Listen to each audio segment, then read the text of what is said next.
ইতিহাসের পাতার একজন মুসলমান ছিলেন, খলিফাতুল মুসলিমিন ছিলেন উমর ইবনে আব্দুল আজিজ রাহমাতুল্লাহি আলাইহি, যার আমলে বাঘ আর ছাগল এক ঘাটে পানি খাইছে। সুবহানাল্লাহ বলেন, শুনছেন না এটা? যে বাঘ ছাগল এক ঘাটে পানি পান করেছে। ইতিহাসের পাতার এক স্মরণীয় মুসলিম উমর ইবনে আব্দুল আজিজ রাহমাতুল্লাহি আলাইহি, খলিফাতুল মুসলিমিন, যাকে উমরে সানি বলা হয়। উনি সারা দুনিয়া কন্ট্রোল করেন, শাসন করেন, কিন্তু উনার ঈদের দিন উনার বাড়িতে রান্না নাই। কেন? দারিদ্রতা এত, খলিফাতুল মুসলিমিনের দারিদ্রতা এত যে তার মেয়েদেরকে খাবার দেওয়ার ক্ষমতা নাই ঈদের দিনে, আর ভালো কাপড় কিনে দেওয়ার টাকা নাই মেয়েদেরকে। উমর ইবনে আব্দুল আজিজের মেয়েরা বললেন, বাবা আজকে ঈদের দিন, ভালো একটা খাবার নাই, ভালো একটু জামা নাই, আব্বা যান আপনি 1 মাসের বেতন অগ্রিম নেন। উমর ইবনে আব্দুল আজিজ বলে, আমি 1 মাসের বেতন অগ্রিম নেব, আর আমি যদি কালকে মরে যাই হেরে ঋণ শোধ করবো কি? এটা পারবো না। আন্দাজ করে আমি একদিনে 1 মাসের বেতন আলাদা নিতে পারবো না। এত সতর্কতা এই তাকওয়ার কারণে। উনার তাকওয়ার প্রভাব শুধু মানুষের উপরে পড়ছে তা না, জঙ্গলের উপরে পড়েছে। আল বিদায়া ওয়ান নিহায়াতে আছে, ওনার ইন্তেকাল হয়ে গেছে 4.5 বছর, মানে 24 মাসের মাথায়, মানে 2.5 বছর উনি খলিফাতুল মুসলিমিন ছিলেন। এই 2.5 বছর খলিফাতুল মুসলিমিন থাকা অবস্থায় উনার আমলে এত উন্নতি হয়েছে যে মানুষের চারিত্রের উন্নতি, খালি কারবারের উন্নতি না, বিদ্যুতের উন্নতি আসল উন্নতি না, রাস্তাঘাটের উন্নতি আসল উন্নতি না, আসল উন্নতি হলো শান্তি শৃঙ্খলার উন্নতি। এটা হলো আসল উন্নতি। উমর ইবনে আব্দুল আজিজের আমলে এমন শান্তি শৃঙ্খলা প্রতিষ্ঠা হয়েছিল যে মানুষের ভেতরে ঝগড়া বিবাদ জুলুম তো ছিল না। বাঘ ছাগলের রক্ত পান করতো না, বাঘ ছাগলের উপরে আক্রমণ করতো না। হযরত উমর ইবনে আব্দুল আজিজ যেদিন মারা গেছে, আল বিদায়া ওয়ান নিহায়াতে আছে, এক মহিলা, পৃথিবীর এক প্রান্ত হতে এক মহিলা চিৎকার করে বলতেছে, খবর নিয়ে দেখো উমর ইবনে আব্দুল আজিজ বুঝি বাচ্চা নাই। প্রায় 2500 মাইল দূর থেকে সে বলতেছে উমর ইবনে আব্দুল আজিজ মারা গেছে। ভিডিও কলের আমল না, কিন্তু এত দূর থেকে সে বলতেছে উমর ইবনে আব্দুল আজিজ মারা গেছে। খবর নিয়ে 15 দিন পরে প্রমাণ হইল যে আসলেই মারা গেছে। সবাই যায় মহিলাকে বলে, এই মহিলা, উমর ইবনে আব্দুল আজিজ মারা গেছে, এটা তুমি এত দূর থেকে কেমনে বলছিলা? মহিলা কয়, আমার নদীর ঘাটের ওই পারে জঙ্গল, আমি বহুবার এই 2.5 বছরে বারবার দেখছি বাঘ ছাগল এক ঘাটে পানি পান করে, কিন্তু বাঘ ছাগলের উপরে আক্রমণ করে না। আজকে 2.5 বছর পরে হঠাৎ করে দেখলাম বাঘ ছাগলের রক্ত খাইতেছে, বাঘ ছাগলের উপরে আক্রমণ করেছে। তখনই আমি বুঝেছি আমিরুল মুমিনিন উমর ইবনে আব্দুল আজিজ বাচ্চা নাই। উনি যদি বাচ্চা থাকতো তাহলে এই বাঘে ছাগলের উপরে আক্রমণ করতো না, কারণ ওনার তাকওয়া আল্লাহর প্রভাব মানুষের মনে শুধু না, বনের ভেতরেও জঙ্গলের ভেতরেও পড়ে গিয়েছিল, যে জঙ্গলের প্রাণীরাও ভদ্র হয়ে গিয়েছিল। এইরকম সতর্কতার জীবন পূর্বের যুগের মানুষের ছিল। এই যুগে যেটা হয়েছে সেটা হলো শিক্ষার উন্নতি হয়েছে, রাস্তার উন্নতি হয়েছে, নেটওয়ার্ক বিজ্ঞানের উন্নতি হয়েছে, ইলেকট্রনিক সায়েন্সের উন্নতি হয়েছে, মেডিকেল সায়েন্সের উন্নতি হয়েছে, কিন্তু চরিত্র নামক মহাদৌলত হারিয়ে গেছে। এই কথা বলেন না কেন? ঠিক না? ঠিক করে আওয়াজ করেন। চরিত্র হারিয়ে গেছে, চরিত্র নাই, আদালত নাই। কারণ কি? কারণ হলো তাকওয়া আল্লাহ নাই, আল্লাহর ভয় নাই।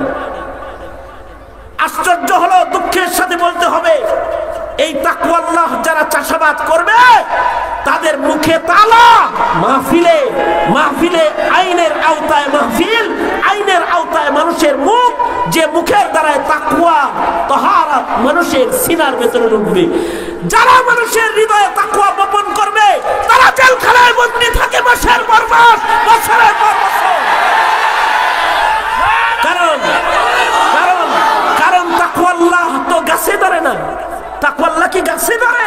সিরা সিরা খাবে। তাকওয়া আল্লাহ ফ্যাক্টরির মেশিন দিয়ে বের হয় না। তাকওয়া আল্লাহ কোরআন ও হাদিসের আলোয়, কোরআনের মাধ্যমে, নবীর সুন্নাহর মাধ্যমে জাতির হৃদয়ের ভেতরে প্রবেশ করাইতে হয়। এই কারণেই দাওয়াত ও তাবলীগ, খানকা, নসিহা, উলামায়ে কেরামের মেহনতে যখন ডাকাতের হৃদয়ে তাকওয়া ঢুকে যায়, ওই ডাকাত ওলি বুজুর্গ হয়ে কবরে চলে যায়। বেনামাজির হৃদয়ে যখন তাকওয়া ঢুকে যায়, তখন সে মুত্তাকি পরহেজগার হয়ে যায়। সবচেয়ে বড় কথা, সেদিন আমাদের এক মুরব্বী বলতেছিলেন, আমাদের দোয়া কবুল না হওয়ার বড় কারণ হাদিস কোরআনের আলোকে যেটা বোঝা যায় সেটা হলো আমাদের পাপ আচার। আমাদের গুনাহ খাতার কারণে আমাদের দোয়া কবুল হয় না। আমাদের জাহিরি গুনাহ, বাতিনি গুনাহ, গোপনের গুনাহ, প্রকাশ্যের গুনাহ, ঝড় তুফান এখন চলছে। এ কারণে আমরা দোয়া করি, কিন্তু আমাদের দোয়া কি হয় না, কবুল হয় না। 150 কোটি মুসলমান মিলা আজকে ফিলিস্তিনের জন্য আমরা দোয়া করতেছি। হিসাব মতো ইসরায়েলের চতুর্দিকে যে পরিমাণ মুসলমান আছে, সবাই মিলা থুথু দিলে ইসরায়েল বাইসা যাবে। সেই ইসরায়েল আজকে ফিলিস্তিনিদেরকে, নারী শিশুর উপরে অত্যাচার করতেছে, কিন্তু আল্লাহর মদদ আসতেছে না। হামাস যুদ্ধ করতেছে, মুজাহিদরা শহীদ হইতেছে, কিন্তু নুসরাত আসতেছে না। সবচেয়ে বড় কারণ হলো সারা দুনিয়ার মুসলমানদের ভিতরে গুনার ব্যাপকতা, পাপের ব্যাপকতা এসে গেছে, তাকওয়াল্লাহ কমি এসে গেছে। যে মুসলমানরা প্রকাশ্যে দিবালোকে গুনাহ খাতা, পাপাচারে ব্যস্ত হয়ে পড়েছে। মুসলমানদের পাপ আর গুনার কারণে এখন মুসলমানদের দোয়া এখন আর কবুল হয় না। আমরা দোয়া করি, আমাদের দোয়া কবুল হয় না। এমনকি সারা দুনিয়াতে কুনুতে নাজিলা পড়া হইতেছে, ফজরের নামাজে কুনুতে নাজিলা পড়ে দোয়া করতেছে ফিলিস্তিনিদের জন্য, তারপরেও দোয়া কবুল হইতেছে না। কিন্তু একটা সময় ছিল মুসলমানরা মুখ দিয়ে যা বাইর করত, আল্লাহ তাআলা ওইটাই কবুল করে নিত। মুসলমানদের আজব দুয়ার দুটি ঘটনা শোনেন। একটা ঘটনা হলো হযরত ওমর, ওনার শাসন আমলে ওনার সামনে বাপ বেটা দুইজন আসছে হযরত ওমরের সামনে। ঘটনাটি ইমাম তাবারানী আদ-দুআ কিতাবের ভেতরে লিখেছেন, আর আল্লামা খারায়াতি মাকারিমুল আখলাক কিতাবের ভেতরে এই ঘটনাটা লিখেছেন যে হযরত উমরের সামনে দুই বাপ বেটা বসে রয়েছে। আশ্চর্য, বাপ বেটা দেখতে একই রকম, হুবহু ফটোকপি। হযরত উমর বলে, আজব তোমরা বাপ বেটা, তোমাদের মতো এমন আজব বাপ বেটা আমি আর কখনো দেখি নাই। হযরত উমর বলতেছে, তোমরা আশ্চর্য বাপ বেটা, যে তোমাদের মতো বাপ বেটা আমি ইতিপূর্বে আর কখনো দেখি নাই, এত মিল তোমাদের ভিতরে। তো আগন্তুক বলে, আমিরুল মুমিনিন, খালি আমাদের জিসমানি মিলটাই দেখলেন, রূহানি কিছু শুনবেন না? ইন্না হাযাল গুলাম লাহু কিসসাতুন আজীবাতুন। বাপে বলতেছে, এই যে আমার এই ছেলেটা, এই ছেলের একটা আশ্চর্য ঘটনা আছে। কি ঘটনা? আমার এই ছেলেটা যখন মায়ের পেটে আসছে, ও মায়ের পেটে যখন 6 মাস 7 মাস, ওই সময় যুদ্ধের ডাক এসে গেল, হাইয়া আলাল জিহাদ, চলো চলো যুদ্ধে যেতে হবে। লোকটা বলে, আমিরুল মুমিনিন, যুদ্ধের ডাক শোনার পরে আমি সাথে সাথে যুদ্ধে যাওয়ার জন্য প্রস্তুত হয়ে গেলাম, কিন্তু আমার নফস বলতেছে, বউ বাচ্চা রাইখা যাবি কে? কিন্তু দ্বীনের জন্য যুদ্ধের আহ্বান এসেছে, ইসলামের জন্য যুদ্ধে যেতে হবে। আমি প্রস্তুত হয়ে গেলাম, যুদ্ধে যাব। ঢাল তরবারি লইয়া যুদ্ধের দিকে রওনা করছি। এই সময় আমার বিবি, আমার কথা চিন্তা করি না, কিন্তু আমার পেটে যে বাচ্চাটা রেখা যাইতেছেন, এটার কি হবে স্বামী? লোকটা বলে, আমিরুল মুমিনিন, আমার বিবি আমার বাচ্চার কথা বললে আমি আমার বিবির পেটে হাত দিয়ে বললাম, ইন্নী আস্তাউদিউল্লাহ মা ফি বাতনিক, তোমার পেটে যা আছে এটাকে আমি আমার আল্লাহর কাছে আমানত দিয়ে গেলাম। এই কথা বইলা আমি যুদ্ধে চলে গেছি। লোকটা বলে, আশ্চর্য আমিরুল মুমিনিন, যুদ্ধের ময়দানে মাসের পর মাস আমি যুদ্ধ করতেছি, হঠাৎ করে খবর পেলাম যে আমার বিবিটা ইন্তেকাল করছে এবং আমার সন্তান যেটা আমার বিবির পেটে রেখে এসেছি, সন্তান বিবির পেটেই আছে, প্রসব হয় নাই। মাসআলা মাফিক এলাকার লোকেরা আমার বিবি আমার সন্তানকে একসাথে দাফন করে দিছে কবরের ভিতরে। কিন্তু আশ্চর্য হলো, আমি যখন গাজী হয়ে কয়েক মাস পরে বাড়িতে গেছি, বাড়ি যায় শুনি এলাকার লোকেরা কয়, এই তোমার বিবির কবরে তো আযাব হয়। আযাব কেমনে বুঝলা আযাব? কয়, আমরা রাতের গভীরে দেখি তোমার বিবির কবরে আগুন জ্বলে। আমি ভয় পেয়ে গেলাম, আমিরুল মুমিনিন গো, কিন্তু আমি চিন্তায় পড়ে গেলাম যে আমার বিবি তো খারাপ না, সে তো আগুনে পড়ার কথা না, কারণ আমার বিবি আবেদা, সালেহা, কানেতা, জাহেদা, মুমিনা, আশিকা, নামাজি, রোজাদার, পর্দানিশী। আবার সন্তান পেটে লইয়া আমার বিবি মারা গেছে। কোন মহিলা যদি সন্তান প্রসবের সময় মারা যায়, সে বিনা হিসাব জান্নাতি। অথবা যদি সন্তান পেটে কোনো মহিলার মৃত্যু হয়ে যায়, তাহলে সে হুকমান শহীদ হয়ে যায়, শহীদি মরণ পাওয়া যায়। লোকটা বলে, আমিরুল মুমিনিন, চিন্তা করতেছি আমার এমন নেককার বিবিটা কেমনে দোজখের আগুনে গেল। সচক্ষে, মানুষের কানে না শুনে, সচক্ষে ঘটনা দেখার জন্য আমি একদিন রাতের বেলায় গুরুস্থানে যেয়ে দাঁড়ায় রইলাম। আশ্চর্য, হঠাৎ করে গভীর রাত্রিতে, মধ্যরাত্রে দেখি আমার বিবির কবরটা ফাঁক হয়ে গেছে, আর কবরের ভেতর থেকে আগুন বের হইতেছে, আগুনের ফুলকি দেখা যায়। আমি ভয় পায়া গেলাম যে আসলেই তো আগুন। বিষয়টা দেখার জন্য আমি আরো কাছে গেলাম, কিন্তু আলহামদুলিল্লাহ কাছে যেয়ে দেখি আমার বিবির কবরে ওটা আযাবের আগুন না, ওটা একটা বাতির আগুন, কুদরতি বাতি আল্লাহ কবরে জ্বালাইছে। আমার বিবির কবরটা প্রশস্ত একটা জান্নাতের বাগান। আমি পারে যেয়ে দাঁড়ায় দেখি আমার বিবি তার সন্তানকে দুগ্ধ পান করাইতেছে। আমি কবর পারে দাঁড়ায় গেলে, ইমাম খারায়াতি আদ-দুআ কিতাবে লিখেছেন, ইমাম খারায়াতি মাকারিমুল আখলাকে লিখেছেন, আর ইমাম তাবারানি আদ-দুআ কিতাবে লিখেছেন যে লোকটা কবরের পারে দাঁড়াইছে, তার বিবি সন্তান কোলে লয়ে দাঁড়ায় গেছে। দাঁড়ায় কয়, স্বামী নাও তোমার আমানত নাও। ও স্বামী, দোয়া করলা, কিন্তু দোয়াটা খালি ছেলের জন্য করলা, ছেলের মার জন্য করলা না। যুদ্ধে যাওয়ার সময় সন্তানের জন্য দোয়া করলা, কিন্তু সন্তানের মাল লেগে দোয়া করলা না।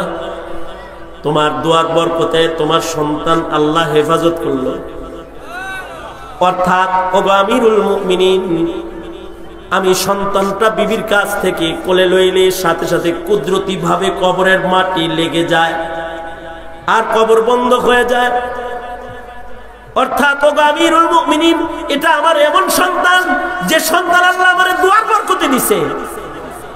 যেই সন্তানের জন্ম হয়েছে কবরের ভেতরে, যেই সন্তানের নার্সিং হয়েছে ফেরেশতাদের আওতায়, আর যেই সন্তান জন্মের পরে জান্নাতি মার দুধ খাইছে, আল্লাহু আকবার, জান্নাতি মার দুধ খাইছে। আর মুজাহিদ বাবা যুদ্ধের থেকে ফেরত আসার পরে জান্নাতি মায়ের কোল থেকে মুজাহিদ বাপের কোলে আইছে। মিল হবে না কেন? দোয়ার বরকতে আল্লাহ তাআলা আমার সন্তানকে আমার মতোই বানাইছে। মুসলমানের দোয়া আগে এত পাওয়ার ছিল, এখনো পাওয়ার আছে। আল্লাহ তাআলা বইলা রাখছেন, লাউ আকসামা আলাল্লাহি লা আবাররা, হাদিসে কুদসি, যে আমার বান্দা যদি বান্দার মতো বান্দা হয়, আমার বান্দাটা যদি নিজের ইচ্ছা বাস্তবায়নকারী বান্দা না হয়, আমার বান্দাটা যদি আমার ইচ্ছা বাস্তবায়নকারী হয়, আমার বান্দাটা যদি আমার পছন্দের বান্দা হয়, আজও যদি আমার বান্দা মুখ দিয়ে কোনো কথা কয়, তার মুখের কথা বাস্তবায়ন করার জিম্মাদারি আমি আল্লাহ। আল্লাহু আকবার করে বলেন। এই যে আমাদের দোয়া এখন কবুল হয় না, তাদেরটা কবুল হয়েছে, অথবা আমরা যা চাই তা আমরা পাই না, কিন্তু আগের যুগের সাহাবায়ে কেরাম ওনারা যা চাইছে আল্লাহ ওনাকে মুখ দিয়া যা চাইছে তা দিয়ে দিচ্ছে, তাদের দোয়া কবুল হয়েছে। উহুদের ময়দানে দুই সাহাবী একসাথে হাত ধরে যুদ্ধে যেতেছে। উহুদের ময়দানে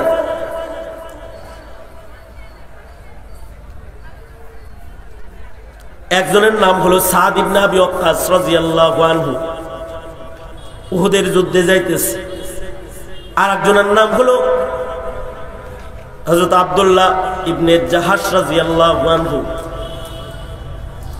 এই দুইজন যুদ্ধের ময়দানে যাইতেছে। যুদ্ধে যাওয়ার আগে এই দুইজনে উহুদের মাঠে ঢোকার আগে বুদ্ধি করবার লাগছে। উহুদের ময়দানে ঢোকার আগে বুদ্ধি করে যে উহুদের যুদ্ধে ঢুকবার লাগছে, দুইজনে দুইটা দোয়া করে ঢুকি, কারণ দোয়া কবুল হবে।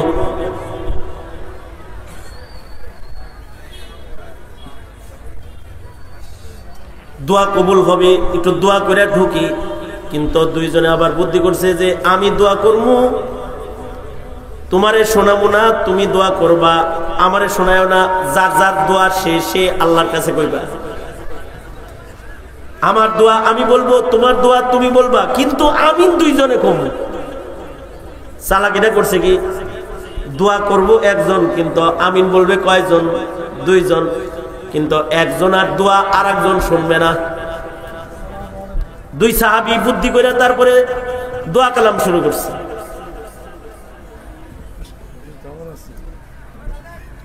আসেন, ভালো আছেন?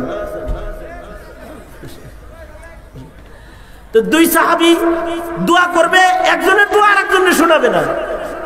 এই মনোযোগ দেন, এই কথাটাই আমার শেষ কথা। দুই সাহাবী দোয়া করতেছে, একজনের দোয়া আর একজনের শোনাবে না, কিন্তু আমিন বলবে। তো দুইজনে দোয়া করতেছে, একজন মনে মনে দোয়া করছে, দোয়া করে কয় আমিন। সাথে যে সাহাবী আছে হে কয় আমিন। এবার সেও দোয়া করছে, এ কয় আমিন।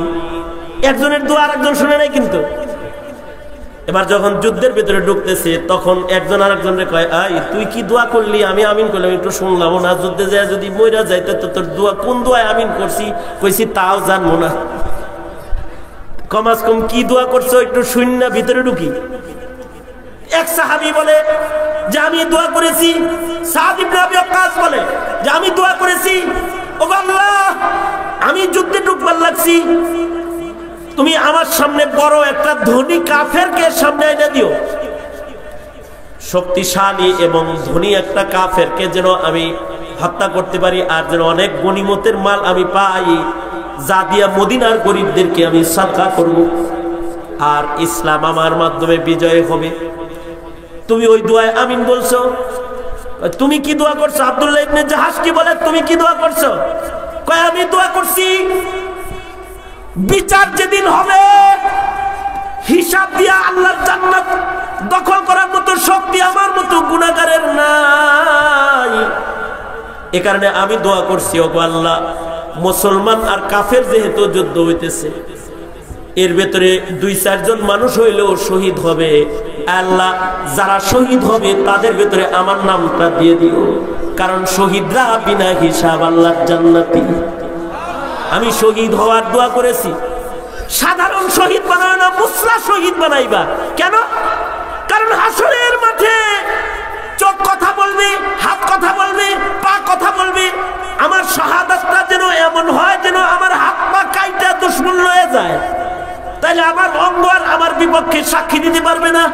কারণ হাসরের মাঠে আল্লাহ মুখে তালা লাগাবে, আল ইয়াউমা নাখতিমু আলা আফওয়াহিহিম ওয়া তুকাল্লিমুনা আইদিহিম।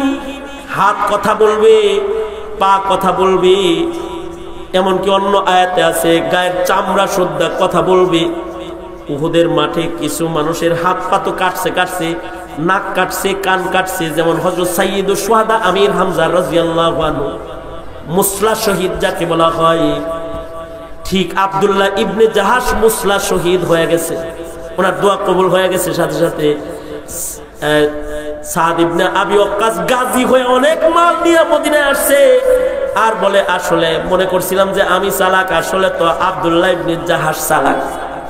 ও দোয়া কইরা বিনা হিসাব জান্নাতের পথ ধরে জান্নাতে চলে গেছে, আর আমি কতগুলো মালের বোঝার আমানত লইয়া বাড়ি আসছি, না জানি হাসরে আমার হিসাব কি হবে। তার মানে একটা মানুষ আগে মুখ দিয়া যা বলতো তাই কবুল হইতো। যেমন ইমাম বুখারী রাহমাতুল্লাহি আলাইহি, উনি জন্মের পরে অন্ধ জন্মাইছেন, কিন্তু উনার মা চোখে হাত দিয়া কয়, আল্লাহ ডাক্তার দেখানোর টাকা আমার নাই, আমার ছেলেরে ভালো করে দাও, ছেলেরে চোখ দাও, চোখ দাও। আল্লাহ তাআলা মার দুয়ার বরকতে সন্তানকে কোনো ঔষধ ছাড়া ইমাম বুখারীকে আল্লাহ তাআলা চক্ষু দান করেছে। আল্লাহু আকবার বলেন। তাহলে দেখেন, দোয়া করলো চোখ দিল, আর আমরা ইবাদত করার পরেও পাই না। কারণ কি? কারণ হলো আমাদের ইবাদতও চলে, আমাদের গুনাহও চলে, আমাদের নামাজও রানিং, গুনাহও রানিং।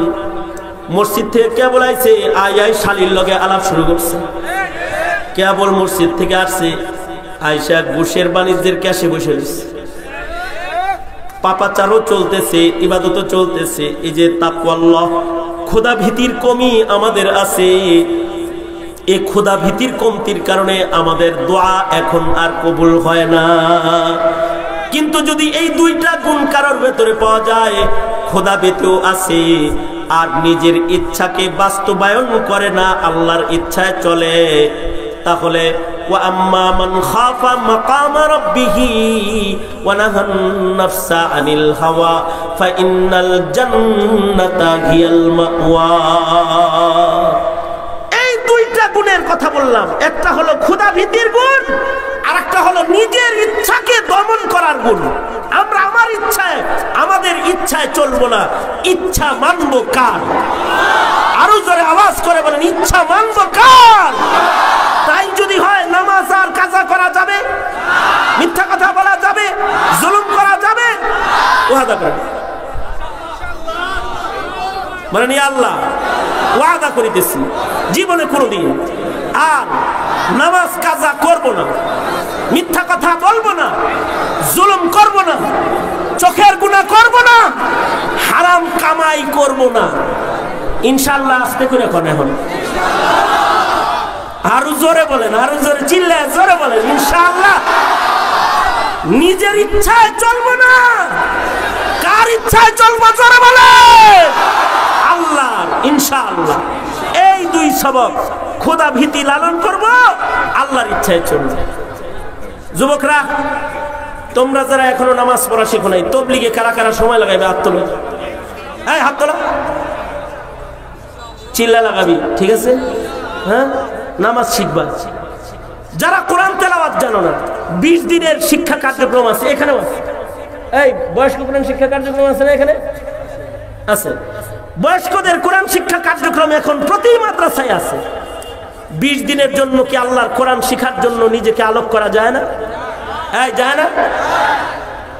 আরেকটা বিষয়, যারা অভিভাবক আছেন, যাদের ছেলে মেয়ে আছে, তারা হাত তোলেন তো। এতগুলা সন্তানদের পাগড়ি দিলাম, দেখলেন চোখে, ছেলে মেয়ে যাদের আছে হাত তোলেন। বহুত ছেলে মেয়েওয়ালা আছেন এখানে, হাত নামান।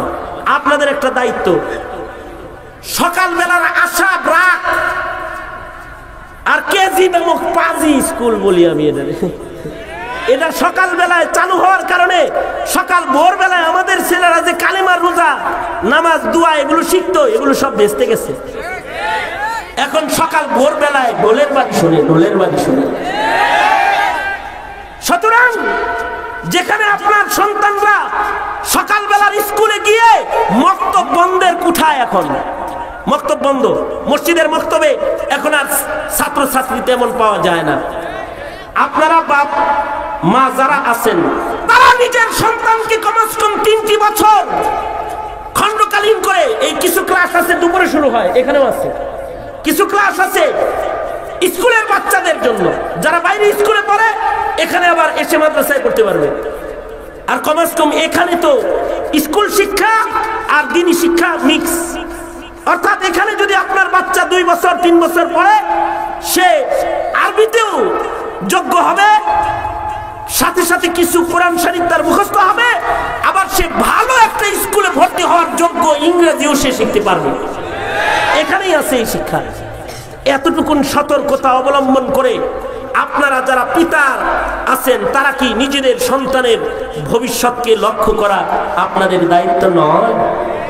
যদি আপনারা দিন না শিখান তো আপনাদের সন্তানরা তো আপনাদের জন্য রব্বির হামহুমা কামা রাব্বায়ানি সাগীরাও বলতে পারবে না, দোয়াটাও করতে পারবে না। আর মাদ্রাসার পক্ষে থাকবেন, বিরুদ্ধে যাবেন না।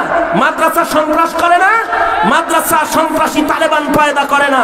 মাদ্রাসা এই যে 35 জন পাগড়ি দেওয়া হয়েছে, এগুলো পয়দা করে, এগুলো পয়দা করে মাদ্রাসা। সুতরাং মাদ্রাসাকে ভালোবাসবেন, মহব্বত করবেন, মাদ্রাসার বাচ্চাদেরকে আদর দিবেন, স্নেহ দিবেন, মায়া দিবেন, মমতা দিবেন, কারণ এরাই আপনার জানাজা পড়াবে, আপনার সন্তানের বিয়ে পড়াবে। এরা যদি না থাকে পরে সব মোনাজাত হইব আজগবি মোনাজাত। ভালো একটা মোনাজাত করেন না, মোল্লা খুঁজা পাইতেন না, আল্লাহ দিল। সুতরাং ভালো হয়ে যান গা, ভালো হইতে পয়সা লাগে না। রাগ হয়েছেন?